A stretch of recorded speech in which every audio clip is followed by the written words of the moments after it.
안녕하세요. 당신의 노후 준비를 돕는 연금왕 무드셀러입니다. 요즘 직장인들이 삼삼오오 모이면 재테크 예약이 빠지지 않죠. 뭐 부동산부터 시작해서 주식, 그다음 뭐 펀드, ETF, 암호화폐에 이르기까지 분야도 다양한데 이때 빠지지 않는 게 또 직장인이라면 연금 이야기 빠지지 않는 것 같습니다. DC형 퇴직연금 가입하신 분들 같은 경우에는 특히 뭐 자기 DC형 자산 어디다 운영하는지 좀 많이 물어보는데요. 은근슬쩍 이제 동료들한테 단도직입적으로 가가지고 너 어디다 투자해? 이렇게 물어보는 친구도 있고 그러면서 자연스럽게 자기 수익률 좋다는 거 은근슬쩍 자랑하는 분들도 있는 것 같습니다. 또 남 자랑 들을 때마다 경우에 따라서는 좀 부럽기도 하고 어떨 때 또 불안해지기도 하죠. 그래서 이제 이럴 때 이제 신해철 노래 가사 일부가 좀 생각나는 게 있는데 나만 혼자 뒤떨어져 다른 곳으로 가는 것이다. 소위 말해서 포모 증후군에 빠진 거죠. Fear of missing out. 그러니까 나만 빼놓고 왜 남들만 수익률이 좋다라는 느낌이 들면 나도 이때 뭐 해야 되지 않나? 이런 생각들이 좀 들죠. 그래서 여태껏 퇴직연금 자산은 뭐 정기예금이나 이런 데 운영해왔던 사람들조차도 남들이 수익 좋다라는 생각이 들면서 옮겨볼까? 어떻게 운영해야 되지? 이런 생각들을 좀 하죠. 근데 문제는 이제 대다수 직장인들이 이제 투자 경험도 많지도 않고 역량도 또 부족하고 또 투자에 쏟을 시간 자체가 많지 않은 게 직장인들 현실이잖아요. 그러다 보니까 이런 투자를 좀 대신해 줄 수 있는 거? 나의 퇴직연금 자산을 좀 대신 관리해 줄 수 있는 상품이 뭐가 있을까? 이런 것들을 찾아보는데 그 대안 상품으로서 요즘 관심을 갖고 있는 게 바로 TDF, 타겟 데이트 펀드라는 상품인 것 같습니다. 무드셀러님, TDF라고 하면 그 주식과 채권 비중을 알아서 조정해주는 상품 말하는 거죠? 예, 맞습니다. 이제 TDF는 투자자가 이제 타겟 데이트라고 하는 자기가 언제쯤 은퇴하겠다라고 하는 예상 은퇴 시점을 정해 놓으면 그 시점에 맞춰서 주식 펀드 내에서 이제 주식과 채권 비중을 알아서 이제 조정해 주는 이 자율주행형 상품이라고 보시면 될 것 같은데 은퇴까지 이제 기간이 좀 많이 남았을 때 지금 한 30대 같은 분들 같은 경우에는 30년 정도 기간이 남았잖아. 이런 경우에는 주식 비중을 되게 높게 가져가고요. 뭐 은퇴까지 얼마 남지 않았다, 퇴직이 임박했다 이런 분한테는 주식 비중을 낮은 형태로 가져갑니다. 그럼 처음에 주식 비중을 높게 가져가다가 30대 같은 경우에 퇴직하는 시점이 다가오면 주식 비중을 알아서 이렇게 스스로 낮춰주는 형태의 상품을 타겟 데이트 펀드라고 합니다. 이게 마치 이제 주식 비중이 이렇게 자연스럽게 이렇게 줄어드는 모습이 비행기가 착륙할 때 경로를 닮았다고 해서 이렇게 주식 비중이 줄어드는 것들은 이제 글라이드 패스라고 하는 거죠. 이제 이 글라이드 패스가 이제 운용사별로 이제 좀 다르게 정해져 있기는 한데 대부분은 이제 우하향하는 모습을 이렇게 나타나게 됩니다. 그러면 글라이드 패스의 역할은 크게 이제 두 가지 역할이 있는 것 같아요. 장기적으로 금방 말씀드렸듯이 주식 비중을 이렇게 줄여주는 역할들을 하는 게 첫 번째 글라이드 패스의 역할이고요. 두 번째 역할은 뭐냐 그러면 이 글라이드 패스를 정해놨는데 만약에 주식 비중이 한 60%다 이렇게 정해진 상태에서 그 시점에 주식 시장이 너무 좋아서 주가가 이렇게 치고 올라갈 수도 있잖아요. 그럼 펀드 내 주식 비중이 많이 높아지면 이 글라이드 패스에 근거해서 다시 주식을 팔고 채권을 좀 더 사는 방향으로 해서 글라이드 패스로 다시 진입시키는 작업들을 합니다. 또 비행기가 이렇게 궤도를 가다가 약간 높이 간다 그러면 다시 글라이드 패스로 정착하는 거랑 같은 이치라고 보시면 됩니다. 그래서 이런 부분들을 이제 자동적으로 펀드 매니저가 알아서 해주기 때문에 투자자 입장에서는 크게 신경 쓰지 않고 운용을 하실 수 있기 때문에 이제 TDF가 자율주행형이다 아니면 자동 항법 장치를 가지고 있는 상품이라고 이야기를 많이 하는 것 같습니다. 근데 무드셀러님, 최근에 TDF 순자산이 되게 빠르게 늘어나고 있다는데요? 네, 맞습니다. 이런 장점들이 좀 부각돼서 그런지 모르겠는데 최근 들어서 이제 TDF에 들어오는 자금 규모들이 빠르게 늘어나고 있는 거라고 보실 수 있을 것 같아요. 이제 화면에 표가 하나 나갈 텐데 2015년 정도만 해도 이제 한 31억 원 정도 순자산이 그 정도밖에 안 됐었는데 2016년에는 한 664억 원으로 늘어나더니 2017년에는 또 6,780억 거의 한 10배 가까이 증가했죠. 이후에 매년 2배 가까이 성장세를 보이면서 2020년에는 순자산이 한 5조 2천억이 넘어갈 만큼 늘어났고요. 그리고 올해 들어서 2021년 들어서도 자금 유입량이 되게 빠른 속도로 늘어나고 있는데 6월까지 상반기에만 TDF에 들어온 자금이 2조 원이 넘는다고 하니까 성장세가 진짜 많이 가팔라졌기 때문에 이렇게 많은 사람들이 TDF를 투자를 하기 때문에 이거 어떻게 하는 게 좋은지를 좀 알려드리려고 이제 방송을 준비한 이유 중에 하나입니다. 펀드 숫자도 보면 2013년도에 시작할 때쯤에는 2개 정도에 불과했던 펀드가 지금 숫자로 보게 되면은 2020년도 말에 107개 정도 되고요. 올해 6월 말 기준으로 보면은 118개까지 늘어날 정도로 펀드가 이제 많이 늘어났다고 보시면 될 것 같습니다.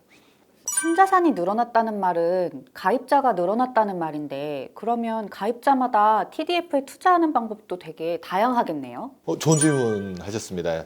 오늘 에피소드에서 다루려고 하는 게 바로 그 부분인데요. 제가 이제 퇴직연금 가입하신 분들하고 이제 상담을 하고 TDF 투자하시는 분들하고 이야기를 해보면 TDF에 자기 자금을, 퇴직연금을 관리하는 방법을 크게 한 3가지 정도 유형으로 나눌 수 있을 것 같아요. 가장 대표적인 유형이 뭐냐면 제가 이걸 이름을 제가 붙인 이름입니다. 올인원 전략이라고 합니다. 말 그대로 자기 퇴직연금 자금을 전부 다 TDF 하나에다가 집어넣는 거예요. 예를 들어 어떤 분이 이제 자기가 뭐 2045년 정도에 퇴직할 거로 예상하시는 분이다 그러면 타겟 데이트, 그러니까 펀드 이름 제일 뒤에 2045라고 써 있는 펀드를 선택을 합니다. 그리고 자기 퇴직급여를 전부 다 거기 펀드에다가 집어넣는 거죠. DC형 관리하시는 분 입장에서는 이렇게 관리하면 편한 거는 이제 더 이상 신경 쓸 게 없어요. 그 이후의 일들은 자산운용사나 펀드 매니저들이 알아서 운영하고 관리해 주기 때문에 투자자 입장에서는 크게 신경 쓸 게 없다는 게 가장 큰 장점입니다. 특히나 이제 투자 경험이 많지 않고 투자에 전념할 시간이 많지 않은 근로자들 입장에서는 이 방법을 선택하는 것들도 뭐 나쁘지 않은 대안이라고 저는 생각을 합니다. 그래서 이렇게 운용을 하는 건데, 그러면 이제 타겟 데이트를 어떻게 선정할 거냐? 가장 심플한 방법은 자기 출생 연도하고요, 은퇴 시점을 고려해 가지고 선택을 하시면 될 것 같아요. 예를 들어서 1965년생인데 예상 은퇴 시점이 60세다. 그러면 65에다가 60을 더하면 되거든요. 그러면 2025년 정도에 자기가 타겟 데이트를 설정하시면 되고, 1985년생이다 그러면 여기서 60세에 은퇴하신다 그러면 계산을 해보시면은 2045 정도가 됩니다. 그래서 이게 이제 가장 심플하게 자기 타겟 데이트를 정하는 방법이고요. 여기서 플러스 알파에서 자기 투자 성향을 조금 더 반영할 수는 있습니다. 예를 들어서 뭐 나는 2045 펀드가 아니고 2025 펀드를 선택을 해야 되는 나이대지만 난 조금 더 공격적인 성향을 가지고 있다라고 하면 약간 조정해서 뭐 2030이나 2035 펀드 정도를 선택하는 것도 가능하다. 그래서 자기한테 맞는 것들은 은퇴 시점하고 자기 투자 성향을 골라서 하나의 펀드를 선정한 다음에 자기 DC형 자금을 넣는 것들, 이걸 이제 올인원 전략이라고 보시면 될 것 같습니다. 그런데 TDF 하나에다가 퇴직연금 적립금을 전부 투자하는 게 가능한가요? 펀드는 위험한 상품이라 가지고 전부 다 투자 안 된다고 들었었는데요. 역시 장수륜님이 예리한 질문들을 항상 많이 하시는 것 같아요. 맞습니다. 이제 특히 퇴직연금 같은 경우에는 가입자를 보호하기 위해서 위험자산 관리 한도라는 것들을 두고 있어요. 이게 뭐냐 그러면 위험자산에는 자기 퇴직급여의 70%까지만 투자를 할 수 있게끔 되어 있습니다. 근데 위험자산이 도대체 뭐냐? 라는 정의가 되게 중요한데요. 보통은 위험자산을 어떻게 정의하냐면 펀드만 놓고 봤을 때 펀드 내에서 주식 비중이 40%가 넘어가는 펀드들을 우리가 위험자산으로 일반적으로 정의를 합니다. 우리가 알고 있는 주식형 펀드랑 혼합형 펀드 중에서 주식 비중이 한 40% 넘어가는 것들은 다 위험자산이라고 보는데, 그러면 TDF는 어떻게 되느냐? TDF는 처음 시작할 때 주식 비중이 한 80% 가까이 가거든요. 그러다가 비중이 이렇게 줄여가는 거라서 대다수의 TDF들은 보면 주식 비중이 40% 이상을 투자할 수 있게끔 되어 있기 때문에 원래대로 하면 이거 위험자산으로 분류가 돼요. 처음에 TDF가 생겨났을 때도 그래서 위험자산으로 분류한 것도 사실이고요. 하지만 이게 이렇게 위험자산으로 분류하면 무슨 문제가 생기냐 그러면 TDF 하나를 선정한 다음에 거기 퇴직급여의 70% 가까이밖에 못 넣잖아요. 그럼 나머지 30%를 또 투자할 상품을 찾아야 돼요. 근로자 입장에서. 이게 되게 번거롭고 불편하잖아요. 이게 투자자를 보호하기 위해서 만들어 놓은 조치가 투자자로 하여금 되게 불편함을 좀 초래하는 부분들이 있다는 지적이 있어 왔고요. 두 번째 TDF라는 거는 처음에는 주식 비중이 높지만 위험을 알아서 글라이드 패스에 따라서 관리해주는 기능이 있기 때문에 이걸 단순히 처음에 주식 비중이 높다고 위험 자산으로 보는 게 맞냐 이런 지적들이 계속 있어 왔습니다. 그래서 관련된 감독 규정을 조금 바꿨습니다. 그래서 어떻게 바꿨냐 그러면 일정한 조건을 충족하는 경우에는 이게 TDF를 위험 자산으로 보지 않겠다라고 이제 감독 규정들을 좀 바꿔놨는데, 그럼 감독 규정이 어떻게 바뀌었냐 그러면 TDF의 전체 기간 동안 주식 비중이 80%가 넘어가지 않으면 이게 첫 번째 조건이고요. 두 번째 조건은 타겟 데이트, 그러니까 예상으로 한 은퇴 시점이 됐을 때 주식 비중이 40%를 넘지 않으면, 요 두 가지 조건들을 충족하면은 이제 위험 자산이 아닌 걸로 봐서 그러한 TDF에는 자기 퇴직금을 다 집어넣을 수도 있게끔 제도를 바꿔놨습니다. 이러한 조건들을 충족하는 TDF를 우리가 흔히 적격 TDF라고 부릅니다. 그럼 적격 TDF에 해당되는 것들에는 내 퇴직급여들을 한꺼번에 다 넣고 투자하실 수가 있다라고 보시면 됩니다. 그러자 이렇게 이제 제도가 바뀌니까 이게 2018년도 9월 달에 제도를 변경을 한 거거든요. 감독 규정은. 그러자 이제 자산 운용하는 회사에서들도 대부분 TDF를 이 규정에 맞춰서 내놓기 시작하는 거죠. 이게 최근에 TDF가 일반 투자자들한테 많이 선택을 받는 이유 중에 하나인 것 같아요. 좀 편하잖아요. 하나로 다 관리할 수 있으니까. 그 부분들이 최근에 TDF 증가세에도 큰 도움을 줬다. TDF랑 또 다른 투자 상품들도 이렇게 섞어가지고 이렇게 투자하시는 분들도 계시지 않나요? ETF랑 TDF도 같이 할 수 있는 걸로 알고 있는데요. 네, 맞습니다. 이게 물론 가능하고요. 이렇게 자연스럽게 이제 두 번째 전략으로 제가 좀 설명을 넘어가려고 하는데, 우리가 투자를 할 때 전략 중에 하나로 핵심 위성 전략이라는 게 있어요. 코어 세트라이트라는 전략들이 있는데, 위성이라면 뭘 돌아다니는 이걸 말하는 거잖아요. 핵심 위성 전략이 뭐냐라고 하면 자기가 가지고 있는 투자 자금을 두 덩어리로 나눠요. 큰 덩어리 하나랑 조그만 덩어리 하나로 나눈 다음에 큰 덩어리 자금들은 주가 지수를 추종하는 패시브 펀드, 인덱스 펀드 같은 데 투자를 하고요. 조그만 자금만 떼가지고 액티브하게 투자를 하는 것들을 우리가 핵심 위성 전략이라고 이야기를 합니다. 그래서 요 전략 이름에서 제가 좀 따와가지고 퇴직연금을 운영하는 방법도 이제 핵심 위성 전략으로 운영할 수 있지 않나, 그렇게 한번 생각을 합니다. 그러니까 이거는 큰 덩어리를 두 개로 나눈다는 의미에서 그런 것 같아요. 요즘 이제 말씀하셨듯이 ETF 투자하시는 분들 되게 많거든요. 되게 공격적인 투자 성향을 가지신 분들 같은데, ETF라는 것들도 이제 채권형 ETF도 있지만 대부분 주식형 ETF를 투자를 합니다. 그래서 자기 퇴직금을 가지고 이제 ETF 투자를 이렇게 하시는데 문제가 있죠. 뭐냐면 위험자산 투자 한도라는 게 있다고 말씀을 드렸잖아요. 그러니까 자기 퇴직연금 적립금의 70%까지는 위험자산에 투자할 수 있지만, 그래서 70%까지는 주식형 ETF에 투자할 수 있어요. 하지만 나머지 30%는 주식형 ETF에는 투자할 수가 없거든요.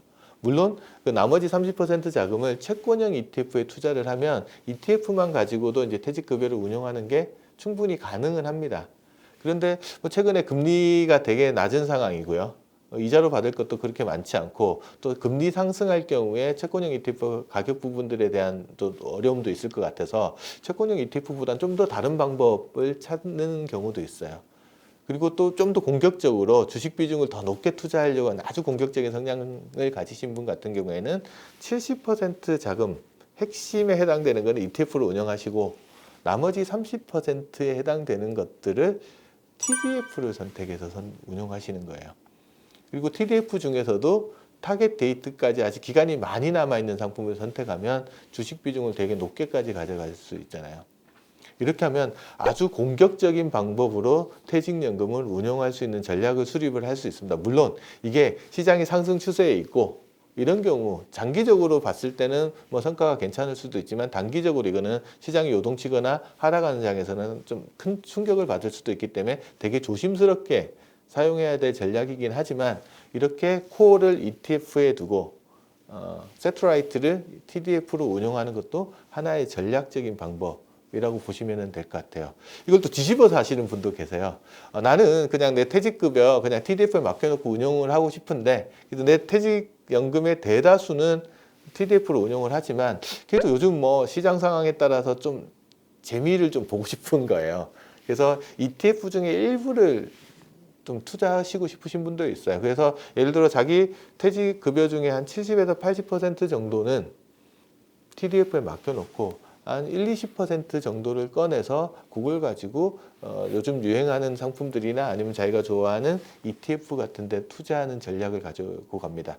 이 경우에는 코어가 TDF가 되고 세트라이트가 위성이 이제 ETF가 되는 전략이라고 보시면 될 것 같아요. 이런 식으로 또 운영하는 방법이 있어서 운용은 이제 자기 맞춰서 성향에 맞춰서 할 수 있는 것 같습니다. 그러면 다른 상품 하지 말고 TDF를 몇 개 골라서 투자하는 것도 되겠죠? 그렇죠. TDF를 하나만 하라는 말은 법은 없거든요. TDF를 여러 종류를 선택해서 자기 퇴직연금을 관리할 수 있는 방법들도 분명히 있습니다. 그리고 예를 들면 이제 이렇게 전략을 구상할 수 있을 것 같아요.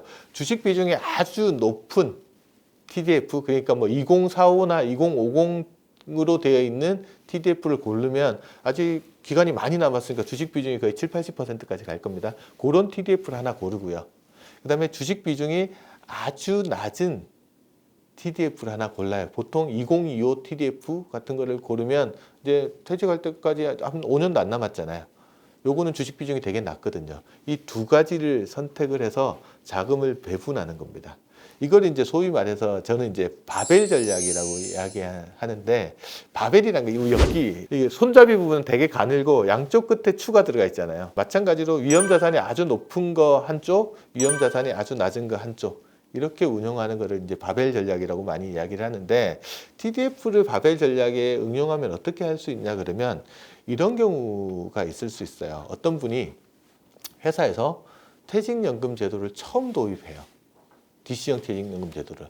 그럼 이분이 과거 회사에 뭐 10년 정도, 뭐 15년 정도 다녔다 그러면 여태껏 회사 다니면서 발생했던 퇴직급여가 한꺼번에 DC형 계좌에 들어오잖아요. 덩어리가 되게 커요. 이거를 주식 비중이 높은 상품에 운영하려고 하면 좀 망설여질 경우가 있거든. 처음에 투자를 많이 안 해본 입장에서는.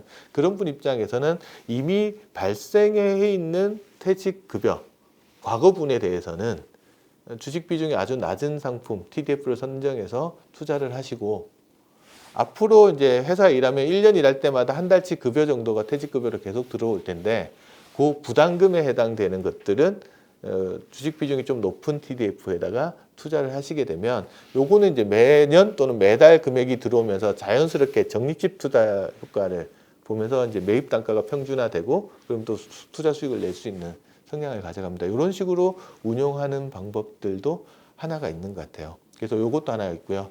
회사를 다니는 중에 DB형 퇴직연금을 DC형 퇴직연금으로 변경하는 경우도 있어요. 예를 들면 이제 갑자기 회사가 연봉제를 도입한다고 했을 때 DB형 제도를 DC형으로 바꾸거나, 아니면 임금 피크를 도입한다거나, 아니면 급여 상승률이 둔화되는 시점에서 DB형을 DC형으로 전환하는 경우 있는데, 이런 경우에도 마찬가지로 목돈이 되어 있는 자금들은 주식 비중이 낮은 쪽에 넣고, 나머지 앞으로 들어올 자금들은 주식 비중이 높은 TDF를 선택해서 이런 바벨형 전략을 구사하는 것들도 하나의 방법이라고 보실 수 있을 것 같습니다. 그래서 자기 성향에 맞는 투자 방법들을 좀 찾아가지고 하는 것도 TDF를 효과적으로 활용할 수 있는 방법입니다. 대신 이렇게 전략을 다양하게 구상하다 보면 품이 많이 들어가잖아요.